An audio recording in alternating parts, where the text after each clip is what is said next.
So మనం next advantages or uses of SPSS అంటే ఏంటో తెలుసుకుందాం. సో ఎస్పీఎస్ఎస్ వల్ల మనకి యూజెస్ ఏంటి, అడ్వాంటేజెస్ ఏంటి? సో ఫస్ట్ వన్ ఏంటంటే it is easy to learn and simple to use.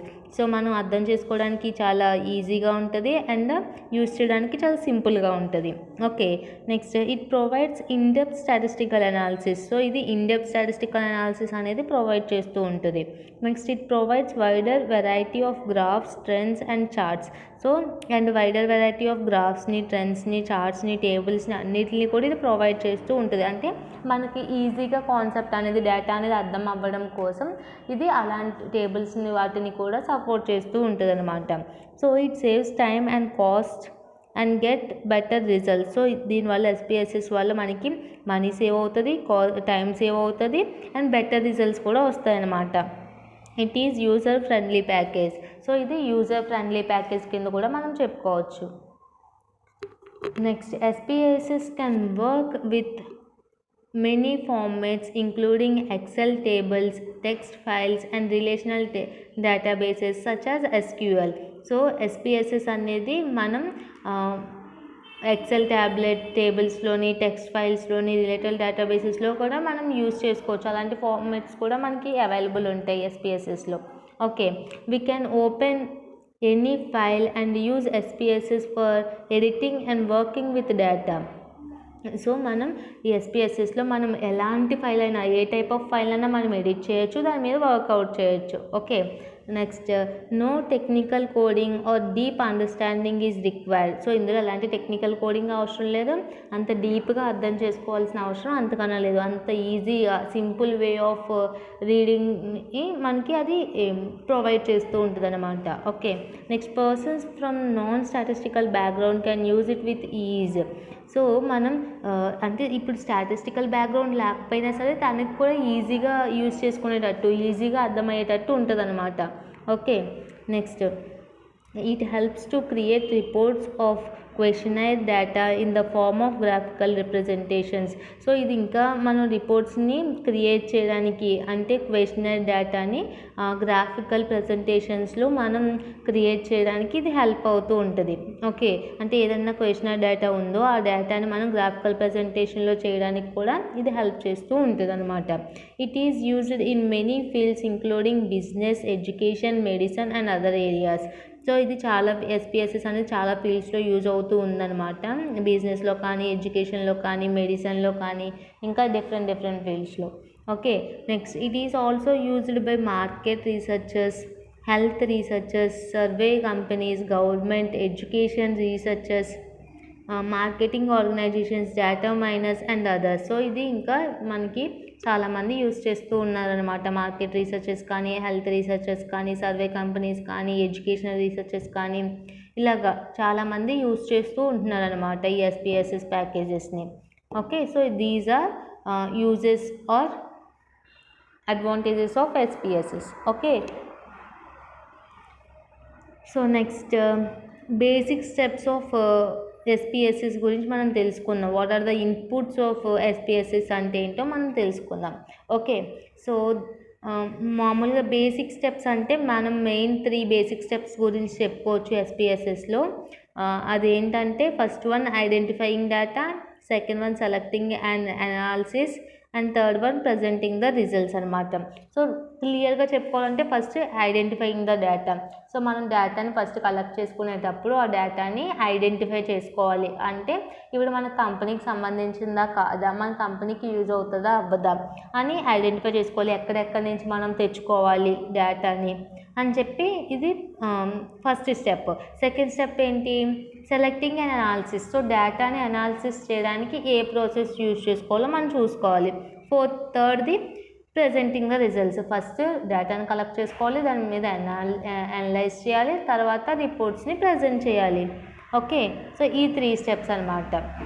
So first identifying data అంటే ఏంటో చూద్దాం. Okay, data can be entered directly or it can be imported from A number of different sources including SPSS statistics data files, spreadsheet applications such as Microsoft Excel, database applications such as Microsoft Access and text files. So ఇప్పుడు మనం ఈ data అనేది ఎలా enter అవుతూ ఉంటుంది, డైరెక్ట్గా అయినా అవ్వచ్చు, లేకపోతే ఎక్కడి నుంచి అయినా ఇంపోర్ట్ చేసుకోవచ్చు. ఎక్కడి నుంచి ఇంపోర్ట్ చేసుకుంటూ డిఫరెంట్ టైప్స్ ఆఫ్ సోర్సెస్ ఉంటాయి.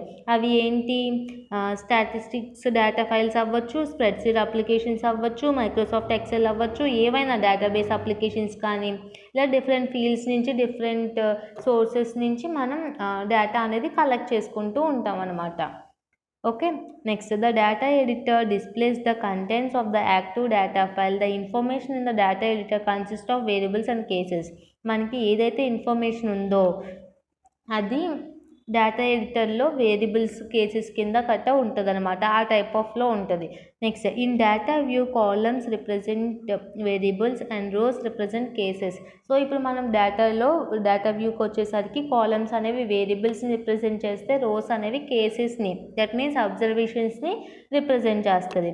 Okay, next in variable view each row is variable and each column is a attribute that is associated with the variable. Data వ్యూలో అయితే మనకి కాలమ్స్ అనేవి వేరియబుల్స్ని రిప్రజెంట్ చేస్తాయి, రోస్ అనేవి కేసెస్ని రిప్రజెంట్ చేస్తాయి. కానీ వేరియబుల్ వ్యూలోకి వచ్చేసరికి రోస్ అనేవి వేరియబుల్స్ అయితే కనుక కాలమ్ అనేది అట్రిబ్యూట్ని రిప్రజెంట్ చేస్తుంది అనమాట. Okay, next variables are used to represent the different types of data that you have compile. So వేరియబుల్స్ని ఎందుకు యూజ్ చేస్తాము అంటే, డిఫరెంట్ టైప్స్ ఆఫ్ డేటా ఉంటుంది కదా, దాన్ని కంపైల్ చేసి రిప్రజెంట్ చేయడానికి యూజ్ అవుతుంది అనమాట. Okay, variables come in many different types. So variables అనేవి డిఫరెంట్ టైప్స్ ఆఫ్ వేరియబుల్స్ అనేవి యూజ్ చేస్తూ ఉంటాం. Okay, so next including numbers, strings, currency and dates. So మనము ఇందులో వేరియబుల్స్ అనే దాంట్లో మనం నెంబర్స్ యూజ్ చేయొచ్చు, స్ట్రింగ్స్ యూజ్ చేయొచ్చు.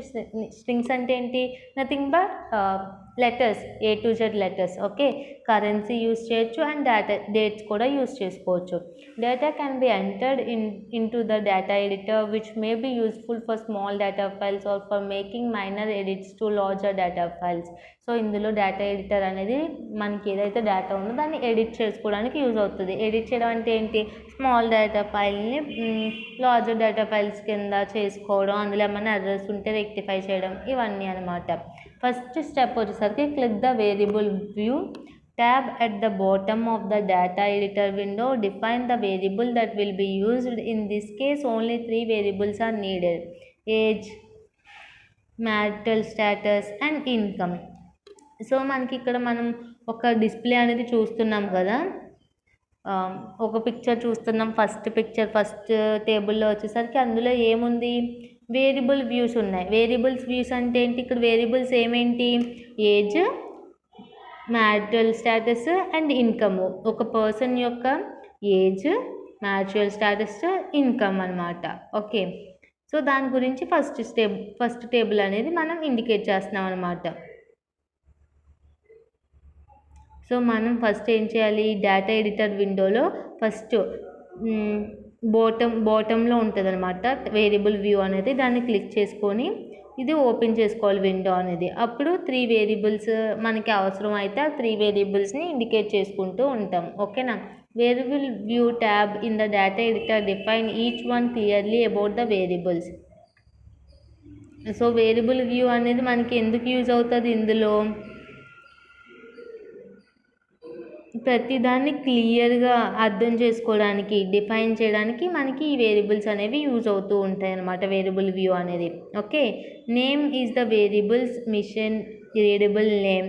The name what will appear at the top of the column in the data view. So మనం first top of the కాలంలో మనకి ఏమున్నాయి, name, type, width, decimals, label, ఇలా డిఫరెంట్ కాలమ్స్ అనేవి ఇచ్చారు. అందులో ఏంటి, age, mutual status, income. So ఈ 3 రోస్ అనేవి మనం చూస్తున్నాం అనమాట ఈ పిక్చర్లో. Okay, next type indicates the, first name వల్ల మనకి ఏం తెలుస్తుంది, ఫస్ట్ కాలంలో నేమ్ అనేది తెలుస్తుంది. అవునా, నేమ్లో మనకి డిఫరెంట్ టైప్స్ ఆఫ్ వేరియబుల్స్ అనేవి ఇచ్చారు. ఏంటి, age, actual status and income. Next type, second column ఏంటి, టైప్ వల్ల మనకి ఏం తెలుస్తుంది, అందులో కూడా కొన్ని టైప్స్ ఆఫ్ వేరియబుల్స్ అనేవి స్టోర్ చేసి ఉన్నాము. ఆ వేరియబుల్స్ ఏంటి, స్ట్రింగ్స్ న్యూమరిక్స్ అనమాట. ఇప్పుడు ఏజ్ ఎంత ఉంటుంది, న్యూమరిక్స్లో ఉంటుంది.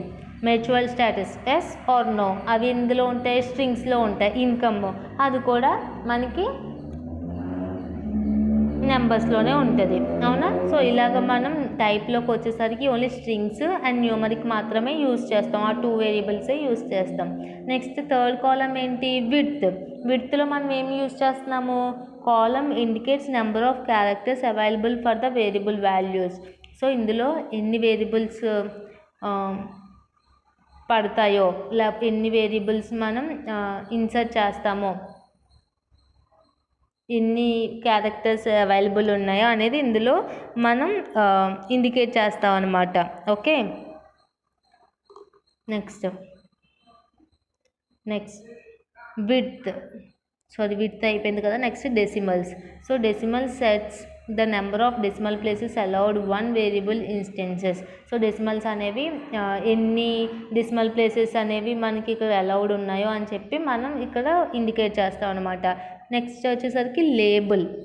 So sets the name that will be displayed at the top of the column in the data editor. So ఈ నేమ్ అనేది, లేబుల్ అనే నేమ్ అనేది ఇది టాప్ ఆఫ్ ద కాలంలో ఉంటుంది అనమాట డేటా ఎడిటర్లో. సో నెక్స్ట్ వచ్చేసరికి దాని గురించి అంత ఏం చెప్పలేదు. నెక్స్ట్ వాల్యూస్ అంటే ఏంటంటే లాస్ట్ వన్ వచ్చేసరికి values. Sets names given to coded values if the data represents survey responses where O represent no and 1 represent S. So ఈ వాల్యూస్ అనేవి 1 0 ఇస్తామంట. సో ఈ 1 0 అంటే నో, 1 అంటే ఎస్ అని చెప్పి. ఇప్పుడు ఎస్ ఆర్ నో ఆప్షన్స్ ఉన్నాయనుకోండి అందులో మనం ఏంటంటే 0 ఇస్తే నో అని తీసుకుంటుంది, 1 ఇస్తే కనుక ఎస్ అని అనమాట. Okay, next missing sets the values that will be encoded as missing.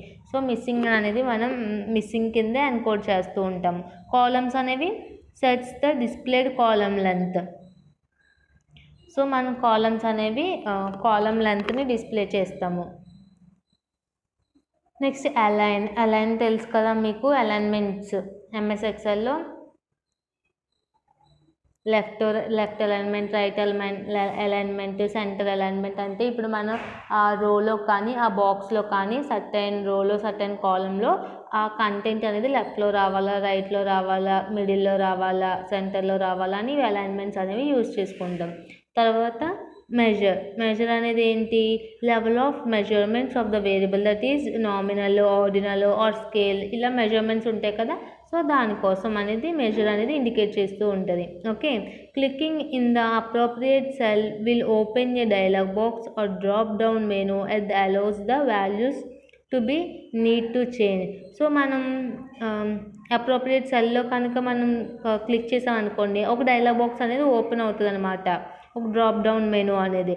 అందులో ఏంటి, మనకి ఏవైతే చేంజ్ చేయాల్సిన అవసరం ఉందో అవన్నీ అందులో చూపిస్తూ ఉంటుంది అనమాట.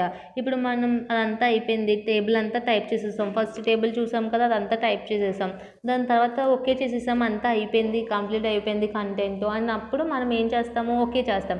సో అప్పుడు వేరే డ్రాప్ డౌన్ మెనూ, వేరే విండో అనేది ఓపెన్ అవుతుంది. అందులో ఏమైనా ఎర్రర్స్ ఉంటే, సో సెకండ్ వన్ చూస్తున్నాం కదా, ఎర్రర్స్ ఉంటే అందులో చూపిస్తుంది. మనం ఏదైనా చేంజ్ చేయాల్సిన అవసరం ఉంటే చేంజ్ చేసుకుంటాం, ఒకవేళ లేకపోతే just click okay button, that's it. Okay, so next second point వచ్చేసరికి click the data view tab to continue entering the data. So మనం డేటా వ్యూ అనే ట్యాబ్ని క్లిక్ చేస్తే డేటా ఎంటరింగ్ అనేది కంటిన్యూ అవుతూ ఉంటుంది అనమాట. The names that you entered in variable view are now the headings for the first 3 columns in data view. Begin entering data in the first row starting at the first column. So ఇప్పుడు మనకి ఏవైతే names enter చేస్తున్నామో variables names అవన్నీ కూడా first కాలంలో enter చేయాల్సి ఉంటుంది అనమాట, ఫస్ట్ రో ఫస్ట్ కాలమ్స్ లా కింద. ఓకేనా, సో నెక్స్ట్ మనం సెకండ్ వచ్చేసరికి selecting and analysis and summarisation method. Once the data entry is complete choose analyse from the menu bar for graphical presentation of data. So మనం data అంతా enter చేసేసిన తర్వాత మనం analyse అనే మెనూ బార్లో analyse అనే ఆప్షన్ ఉంటుంది. ఆ ఆప్షన్ క్లిక్ చేస్తే కనుక మనకి గ్రాఫికల్ ప్రజెంటేషన్ డేటా ఏదైతే ఉందో అది గ్రాఫికల్ ప్రజెంటేషన్లో వస్తుంది అనమాట. Okay, next from the menus choose graphs chart builder. So మనం ఇప్పుడు అనలైజ్ మీద క్లిక్ చేసిన తర్వాత గ్రాఫ్స్ వస్తుంది. గ్రాఫ్స్ మీద క్లిక్ చేస్తే ఏ టైప్ ఆఫ్ కావాలో అని చెప్పి మనం చార్ట్ బిల్డరు అలాగ ఏవేవో ఉంటాయి కదా, అవన్నీ ఆప్షన్స్ చూపిస్తుంది. మనకి ఏది ఓకే అయితే దాని మీద క్లిక్ చేసుకోవాలి. The chart builder dialog box used to display the data to create various types of graphs or charts. So ఈ చార్ట్స్ బిల్డర్ అనే డైలాగ్ బాక్స్ ఎందుకు యూజ్ అవుతుంది అంటే మనం వేరియస్ టైప్స్ ఆఫ్ గ్రాఫ్స్ని చార్ట్స్ని చార్ట్స్ వైజ్ మనం డేటాని డిస్ప్లే చేయడానికి యూజ్ అవుతుంది అనమాట. Okay, under this we can create bar chart, pie chart, line graph, histogram etcetera. ఏ types of graphs charts use చేస్తాం ఇందులో? లైన్ గ్రాఫ్ కానీ, బార్ చార్ట్ కానీ, పై చార్ట్ కానీ, ఇలా different types of chart builders అనేవి ఉంటాయి అన్నమాట. ఓకే, దాన్ని బట్టి మనం డేటాని డిస్ప్లే చేయొచ్చు. ఓకే, సో నెక్స్ట్ మనకి నెక్స్ట్ పిక్చర్స్ ఇచ్చారు. సో దాన్ని బట్టి మనం అన్ని సెట్టింగ్స్ అవన్నీ చేసుకొని మనం మంచిగా రిప్రజెంట్ చేయొచ్చు అనమాట డేటాని. ఓకేనా, చూసారు కదా మీరు, డిఫరెంట్ టైప్స్ కింద చూపిస్తూ ఉన్నారు, charts wise and graphs wise గట్ట. సో అలా అనమాట. సో నెక్స్ట్ వచ్చేసరికి to run the frequencies, procedures etcetera. First select analyse descriptive statistics frequencies from the drop down menu. So drop down menu నుంచి మనం one step first analyse select చేసుకోవాలి, దాని తర్వాత descriptive statistics, తర్వాత frequencies, అలాగా మనం drop down menu నుంచి select చేసుకోవాల్సి ఉంటుంది. ఓకేనా, నెక్స్ట్ సో మనకి కింద ఒక పిక్చర్ కూడా ప్రొవైడ్ చేశారు. ఫస్ట్ మనం ఏమేమి చేస్తున్నామో అవన్నీ. సో నెక్స్ట్ వచ్చేసరికి analyze plays a key role in the SPSS to create tables or to perform various statistical techniques like descriptive statistics, correlation, regression, t-test, chi-square test, ANOVA, multivariate data models like factor analysis, cluster analysis etcetera. So మనకి ఈ analyse అనేది చాలా key role అనేది play చేస్తూ ఉంటుంది SPSSలో. ఎందుకు టేబుల్స్ని create చేయడం కానీ, లేకపోతే డిఫరెంట్ టైప్స్ ఆఫ్ స్టాటిస్టికల్ టెక్నిక్స్ని పర్ఫామ్ చేయడానికి కానీ. అంటే స్టాటిస్టికల్ టెక్నిక్స్ అంటే ఏమేంటి? Descriptive statistics, correlation, regression, ANOVA, chi-square, t-test, ఇవన్నీ అనమాట. ANOVA ఇలాంటి డిఫరెంట్ టైప్స్ ఆఫ్ స్టాటికల్ టెక్నిక్స్ని పర్ఫామ్ చేయడానికి ఈ అనలైజ్ అనే బటన్ SPSSలో మెయిన్ రోల్ పోషిస్తూ ఉంటుంది. Okay, next all the results of analysis will display in output window. Some of the output windows are.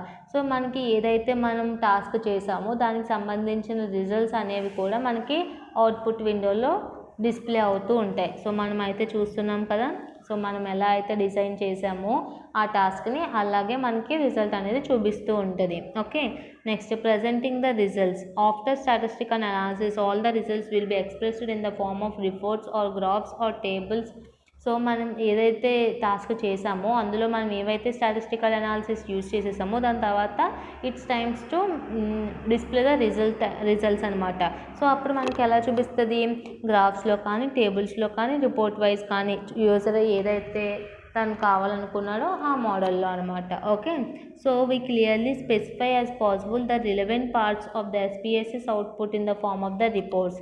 So మనం క్లియర్గా స్పెసిఫై చేయాల్సింది ఏంటంటే మనకి SPSS అవుట్పుట్ అనేది రిపోర్ట్ వైజ్ గట్టా వస్తూ ఉంటుంది అని చెప్పి. Okay, so this is the concept of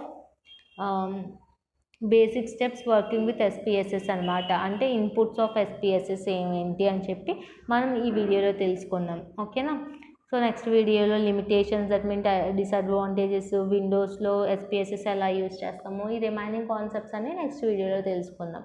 okay.